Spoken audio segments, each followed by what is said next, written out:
আমি মালা সাঁওতালি জনগোষ্ঠীর মেয়ে হওয়া সত্ত্বেও দেবীপুরের সবচেয়ে রূপসী তরুণী হিসেবে আমার পরিচিতি ছিল। একজন আদিবাসী সাঁওতালি কন্যা আমি। সাঁওতালি মেয়েদের সাজ পোশাক কেমন হয় সে সম্পর্কে মানুষের কম বেশি ধারণা রয়েছে। আমি প্রতিদিন রাতে বিক্রমবাবুকে ফুল পৌঁছে দিতাম, কারণ বাজারে আমার ফুলের ব্যবসা ছিল। একদিন রাতে ফুল দিতে গেলে বিক্রমবাবু আমার হাত দুটি ধরে আবেগাপ্লুত হয়ে বলেছিলেন, মালা, তোমাকে দেখে আমি আর নিজেকে সংযত রাখতে পারছি না। অনেক দিন ধরে তোমার কাছে আসার জন্য মন ছটফট করছিল, কিন্তু সাহসে কুলিয়ে উঠতে পারছিলাম না।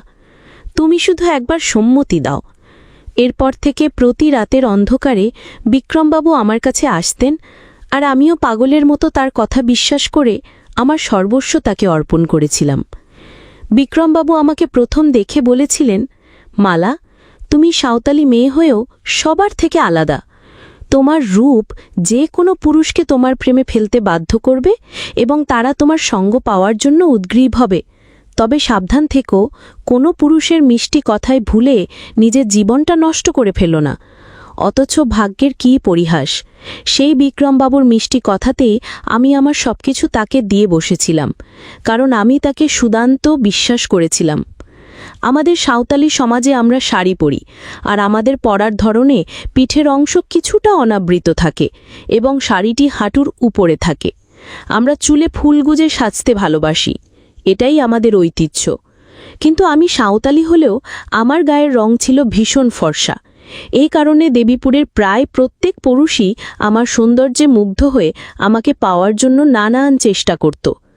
কিন্তু আমি কারোর মিথ্যা ভালোবাসার ফাঁদে পা দিইনি, নিজেকে সংযত রেখেছিলাম। কিন্তু যখনই আমি বিক্রমবাবুকে ফুল দিতে যেতাম, তিনি আমার পিঠের দিকে তাকিয়ে থাকতেন। আমার ফর্সা পিঠে একটি তিল ছিল, যা হয়তো তার দৃষ্টি আকর্ষণ করত। আমি তাকে অত্যন্ত ভালো মানুষ ভেবেছিলাম, কারণ তার চোখের দিকে তাকালে এক ধরনের সততার আভা পাওয়া যেত। অন্য পুরুষদের চেয়ে বিক্রমবাবুকে আমার বিলকুল আলাদা মনে হতো, এবং তাকে ভালো মানুষ ভেবে আমিও তার প্রতি দুর্বল হয়ে পড়েছিলাম। তাই তার ভালোবাসার আহ্বানে আমি নিজেকে আর আটকে রাখতে পারিনি। এমনকি তিনি যখন আমাকে আদর করতেন তখন আমারও ভীষণ ভালো লাগত, এবং আমিও তার সান্নিধ্য চাইতাম। এরপর টানা 15 দিন বিক্রমবাবু আমাকে তার ভালোবাসা দিয়ে ভরিয়ে রেখেছিলেন, আর আমিও তার আদর ও ভালোবাসা পেয়ে নিজেকে ভাগ্যবতী মনে করছিলাম। কিন্তু একদিন সকালে ঘুম থেকে উঠে আমার পায়ের তলার মাটি সরে গেল, কারণ বিক্রমবাবু হঠাৎ করেই আমাকে একা ফেলে রেখে কলকাতা শহরে চলে গিয়েছিলেন। আর 1 মাসের মধ্যেই আমি বুঝতে পারলাম যে আমি গর্ভবতী। আমার জীবনের এই গল্প শুনলে তোমাদেরও চোখে জল আসবে। এবার বলি বিক্রমবাবুর সঙ্গে আমার সম্পর্কের পেছনের কাহিনী। আসলে বিক্রমবাবু আমাদের দেবীপুরে 1 মাসের চুক্তিতে একটি কাজের জন্য এসেছিলেন। তিনি পেশায় একজন ইঞ্জিনিয়ার ছিলেন এবং তার বাড়ি ছিল কলকাতায়। কেষ্ট কাকা বিক্রমবাবুর দেখাশোনার দায়িত্বে ছিলেন। তিনি দুপুরবেলা বিক্রমবাবুর জন্য রান্না করে দিয়ে নিজের বাড়ি ফিরে যেতেন। সেদিন বাজারে কেষ্ট কাকার সঙ্গে আমার দেখা হলে তিনি জিজ্ঞেস করলেন, কিরে মালা, তোর ফুল বিক্রি কেমন হলো? আজকের ভালো ফুলগুলো বাবুর জন্য আলাদা করে রাখিস কিন্তু। আমি তখন কৌতূহলী হয়ে জিজ্ঞেস করলাম, কেন গো কাকা, আজ ভালো ফুল কেন আলাদা রাখবো, আর কোন বাবুর জন্য রাখবো? কেষ্ট কাকা তখন আমাকে বুঝিয়ে বললেন, পশ্চিম দিকের ওই যে বড় বাড়িটা দেখছিস, ওখানে কলকাতা থেকে একজন নতুন বাবু এসেছেন। ওনার নাম বিক্রমবাবু। তিনি আজ কিছু তাজা ফুল চেয়েছেন, তাই তুই সন্ধে গিয়ে তাকে ফুলগুলো দিয়ে আসিস। কেষ্ট কাকার কথা মতো সেদিন বাড়ি ফেরার আগে আমি পশ্চিমের ওই বড় বাড়িতে সাহেবকে ফুল দিতে গেলাম। বড় বাড়ির দরজার সামনে দাঁড়িয়ে যখন আমি কড়া নাড়লাম, তখন ভেতর থেকে একজন তরুণ ও সুদর্শন বাবু বেরিয়ে এলেন। তাকে দেখে সত্যি সাহেবের মতো মনে হচ্ছিল। তিনি আমার পা থেকে মাথা পর্যন্ত খুব মনোযোগ দিয়ে দেখলেন।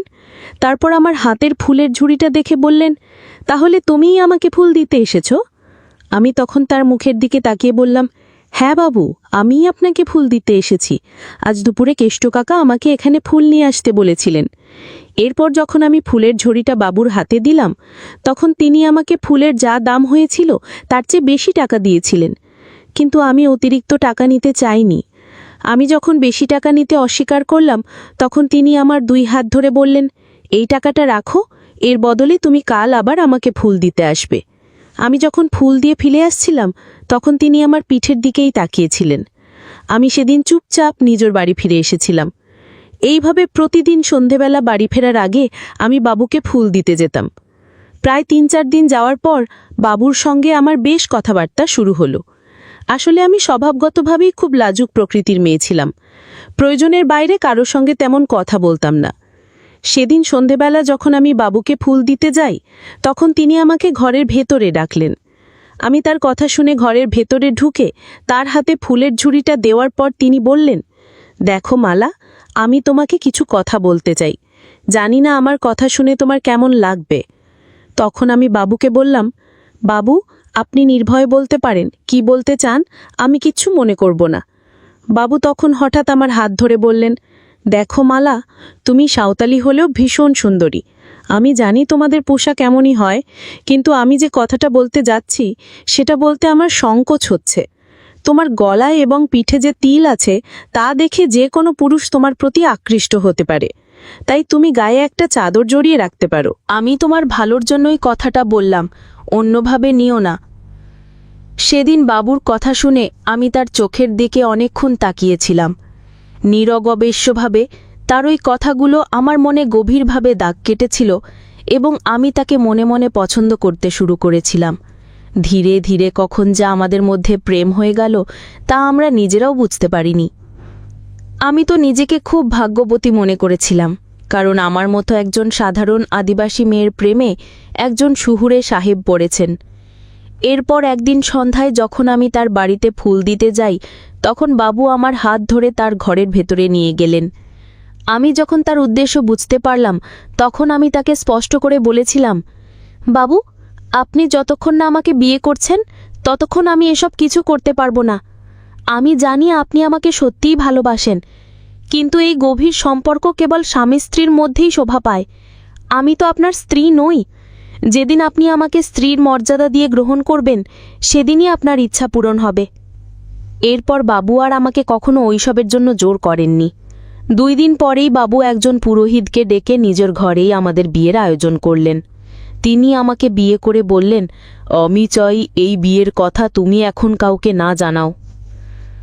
তার কথা মতো আমিও এই বিয়ের খবর আমার বাড়ির কাউকেও জানাইনি। সেদিন বিয়ের পর থেকে বিক্রমবাবু নিয়মিত আমার সঙ্গে তার ইচ্ছা পূরণ করতেন, কখনো দুপুরে, কখনো সন্ধ্যায়, যখনই তার মন চাইত। আমাদের এই গোপন বিয়ের কথা কেউ জানত না, এমনকি কেষ্ট কাকাও এর বিন্দু বিসর্গ টের পাননি। বিক্রমবাবু আমাকে কথা দিয়েছিলেন যে তিনি যখন শহরে ফিরে যাবেন তখন আমাকেও তার সঙ্গে নিয়ে যাবেন এবং সেদিনই আমার বাবা মাকে সব সত্যি কথা খুলে বলবেন। আমিও আমার স্বামীর কথায় বিশ্বাস করে চুপচাপ ছিলাম। এইভাবে 20 দিন কেটে যাবার পর সেদিন আমি যখন বিক্রমবাবুর বাড়িতে যাই, তখন দেখি বাড়িতে একটা বড় তালা ঝুলছে।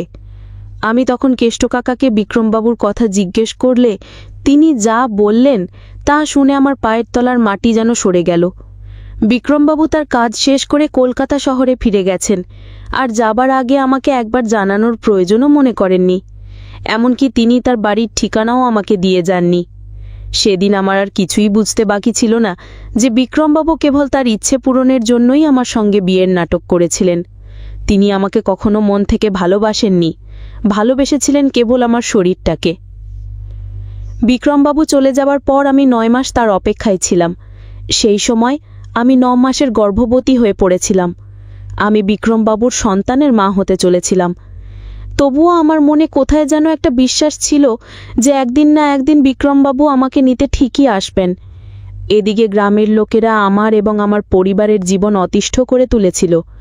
আমাদের সমাজের লোকেরা আমাকে ও আমার বাবা মাকে একঘরে করে দিয়েছিল। সবাই আমাকে কলঙ্কিনী বলে ডাকত। তবুও আমি সব কিছু নীরবে সহ্য করে যেতাম আর ভাবতাম একদিন আমার জীবনে সব ঠিক হয়ে যাবে। 9 মাস অপেক্ষা করার পরেও যখন বিক্রমবাবু আমাকে নিতে এলেন না, তখন আমি কেষ্ট কাকার কাছ থেকে বিক্রমবাবুর কলকাতার বাড়ির ঠিকানা জোগাড় করলাম। সেই ঠিকানা নিয়ে আমি মনে সাহস সঞ্চয় করে দেবীপুর থেকে একাই কলকাতা শহরে গিয়ে বিক্রমবাবুর বাড়িতে পৌঁছালাম। সেখানে গিয়ে দেখি বিক্রমবাবুর বিশাল বাড়ি। বাড়ির কর্মচারীরা পুরো বাড়িটা ফুল দিয়ে খুব সুন্দর করে সাজাচ্ছে। আমি বুঝতে পারলাম বাড়িতে কোনো বড় অনুষ্ঠান হতে চলেছে।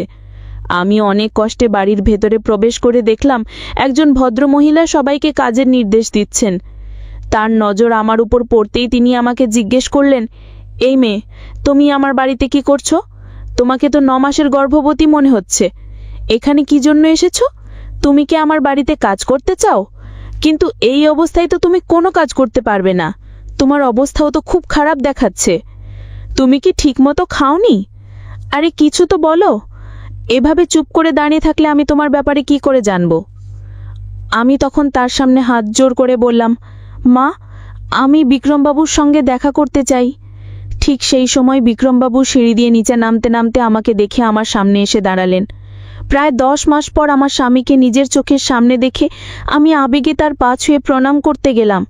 ঠিক তখনই বিক্রমবাবুর মা আমার হাত ধরে বললেন, এই মেয়ে, এসব কি করছো তুমি? আমি তখন আমার কপালের চুল সরিয়ে বললাম, আমি বিক্রমবাবুর স্ত্রী এবং আমি তার সন্তানের মা হতে চলেছি।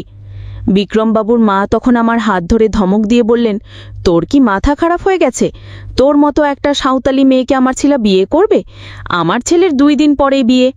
এখানে এসব নাটক না করে চুপচাপ বেরিয়ে যা। রাস্তার যে কোনো মেয়ে এসে বললেই হলো যে সে আমার ছেলের স্ত্রী, আর আমরা তা মেনে নেব। সেই মুহূর্তে আমি বিক্রমবাবুর চোখের দিকেই তাকিয়েছিলাম। তখন তিনি আমাকে যা বললেন তা শুনে আমার পৃথিবীটা যেন থমকে গেল। তিনিও বললেন, কে আপনি? আমি তো আপনাকে চিনি না। আমার বাড়িতে ঝামেলা না করে চুপচাপ বেরিয়ে যান। 3 দিন পরেই আমার বিয়ে।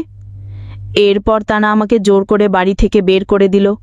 বাড়ি থেকে বের করে দেবার পরেও আমি হার মানিনি। বিক্রমবাবুর বাড়ির সামনেই বসে থাকলাম।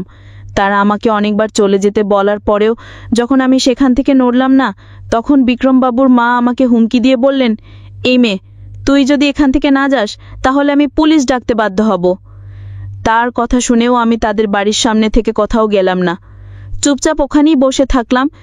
এরপর বিক্রমবাবুর মা সত্যি সত্যি পুলিশ ডেকে আমাকে তাদের হাতে তুলে দিলেন। তখন আমি পুলিশকে সব সত্যি কথা বলতে বাধ্য হলাম যে 10 মাস আগেই বিক্রমবাবুর সঙ্গে আমার বিয়ে হয়েছে। পুলিশ আমার অসুস্থ অবস্থা দেখে আমাকে একটি সরকারি হাসপাতালে নিয়ে যায়। সেই হাসপাতালের একজন নার্স আমার অনেক সাহায্য করেছিলেন। তিনিই পুলিশকে গিয়ে বলেছিলেন যে কিছুদিনের মধ্যেই আমার সন্তান হবে এবং সেই সন্তানের ডিএনএ এর সঙ্গে বিক্রমবাবুর ডিএনএ পরীক্ষা করলেই সব সত্যি প্রমাণ হয়ে যাবে। তা সত্ত্বেও বিক্রমবাবু আমাকে গ্রহণ করতে রাজি ছিলেন না। এমনকি তিনি আমার সামনেই পুলিশকে বলেছিলেন, এই সাঁওতালি মেয়েটাকে আমার দেখতে ভালো লেগেছিল, তাই আমি ওর সঙ্গে নিজের ইচ্ছে পূরণ করেছি। কিন্তু তার মানে এই নয় যে আমি একজন সাঁওতালি মেয়েকে আমার বাড়ির বউ করে আনব। পুলিশ যখন আমার কথায় বিশ্বাস করে বিক্রমবাবুকে আমার সামনেই জেলে ভরার হুমকি দিল, তখন আমি পুলিশের পা ধরে বললাম, বাবু, দয়া করে আমার স্বামীকে কোনো শাস্তি দেবেন না। ও আমার স্বামী, আমি আমার স্বামীকে কোনো কষ্ট দিতে পারবো না। তা সত্ত্বেও বিক্রমবাবু আমাকে গ্রহণ করতে রাজি ছিলেন না। আর এদিকে আমি বিশ্বাস করে বসেছিলাম যে আমার ভালোবাসার জয় একদিন হবেই। কাউকে শাস্তি দিয়ে নয়, ভালোবেসে তার মন জয় করা যায়। এদিকে বিক্রমবাবুর বাড়িতেও সবকিছু জানাজানি হয়ে গিয়েছিল এবং যে মেয়ের সঙ্গে বিক্রমবাবুর বিয়ে ঠিক হয়েছিল তারা সবকিছু জানার পর এই বিয়ে ভেঙে দিয়েছিল। আমি তখন না খেয়ে না দে বিক্রমবাবুর বাড়ির সামনেই পড়ে থাকতাম। সেদিন আমার যখন প্রচণ্ড প্রসব যন্ত্রণা শুরু হলো, তখন জানালা দিয়ে বিক্রমবাবুর মা সবকিছুই দেখছিলেন। আশেপাশের কিছু মহিলা আমার খুব সাহায্য করেছিলেন। সেই সময়ে আমি যখন আমার সন্তানকে জন্ম দিচ্ছিলাম, তখন বিক্রমবাবুর মাও আমার কষ্ট দেখে নিজেকে আর স্থির রাখতে না পেরে আমার পাশে এসে আমার মাথায় হাত বুলিয়ে আমাকে সাহস জুগিয়েছিলেন। সেদিন আমি বিক্রমবাবুর বাড়ির সামনেই একটি কন্যা সন্তানের জন্ম দিয়েছিলাম। সেদিন আমার শাশুড়ি মা তার ছেলেকে ঘরের ভেতর থেকে টেনে বের করে এনে বলেছিলেন, এত ভালোবাসা আর কোনো মেয়ের কাছ থেকে তুই পাবি না। এই মেয়েটা তোকে মন থেকে ভালোবাসে। ও তোর সন্তানকে বুকে জড়িয়ে নে। তুই না মানলেও ওটা তোরই সন্তান, ওদের আর কষ্ট দিস না। আমার বৌমা আর আমার নাতনিকে গ্রহণ করে ঘরের ভেতরে নিয়ে চল।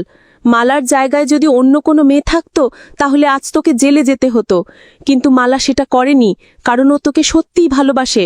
আমিও একজন নারী, তাই আমি ওর কষ্টটা বুঝি।